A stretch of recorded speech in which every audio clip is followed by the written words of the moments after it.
Alors, on ne peut pas parler de mots-clés sans parler de l'objectif de la dominante.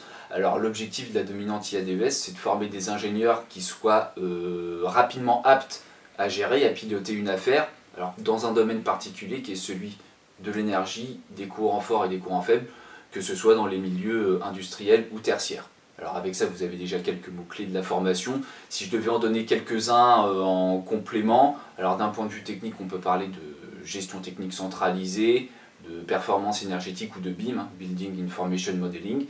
Et sur un plan non technique, comme mots-clés, je pourrais citer droit, management, négociation et appel d'offres.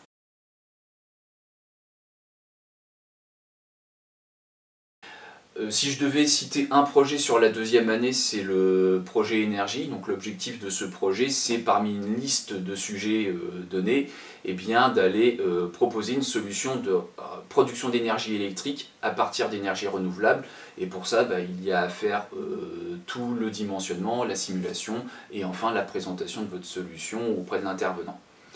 Quant à la troisième année, le projet phare, c'est réponse à appel d'offres, ou sur un appel d'offres qui a réellement été émis par le passé, quelques années avant, donc qui peut typiquement être la construction d'un bâtiment neuf ou la rénovation d'un bâtiment type hôpital ou collège, d'aller essayer d'obtenir l'affaire. Donc pour ça, les élèves, vous êtes par équipe de 4, donc dans les 4, il y a un chef de projet, il y a un responsable technique, un chiffreur, un acheteur.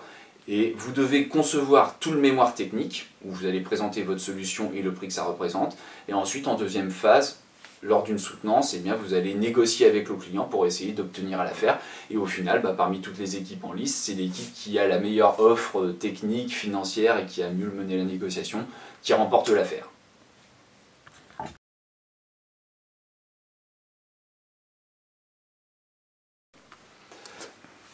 Alors, parmi les débouchés de la formation, le débouché numéro 1, c'est le poste que vous occuperez dès votre stage de fin d'études, c'est assistant responsable d'affaires, où là, vous allez assister, comme son nom l'indique, un responsable d'affaires, que ce soit sur la conduite d'un planning, la gestion financière ou autre. Et lorsque vous aurez un petit peu d'expérience, là, vous pourrez passer ensuite chargé et puis responsable d'affaires. Donc ça, c'est le profil, le parcours type. Sinon, on peut avoir d'autres métiers, comme par exemple ingénieur travaux, qui est un petit peu le pendant de l'ingénieur d'affaires, mais dans le domaine des travaux.